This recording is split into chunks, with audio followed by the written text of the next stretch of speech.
Тыптынч жаткан элиме душман келип кол салды. СССРдин жеринде кандуу согуш башталды. Өз балдарын көз жаш менен өлүмгө узатышты. Ыйлап сыздап энелер курман болду.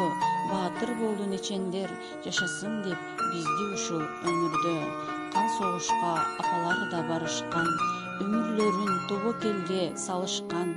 Жолборс жүрөк жоокерлердин жаратаарын таанышкан. Таң калдына тайманбастан барышты. Эл жер үчүн душман менен атышты. Эч тайманбас биздин баатыр аталар, элибизге жеңиш менен кайтышты. Анда 3-класста окуйт элем. Жеңиш күнүнө карата айылдан 2 ардагер аксакалды чакырды эжекебиз. Биз аксакалдардын айткандары дал эсимде. Жаңы эле фронтко бардым. Немистерге болгон биринчи жолку чабуулум эле. Машинада баратканбыз. Андыктан эле алдыбыздан фашисттер чыкты. Машинадан жерге түштүк.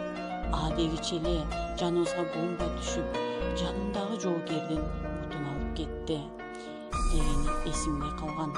Ошого окшогон көрүнүштү ош окуясында да болгонун уккам. Алайдан жаңы эле келишкен экен. Келе жатса жанындагы балага ух дейп жерге кулаган экен. Эч качан эч жерде согуш болбосунчу.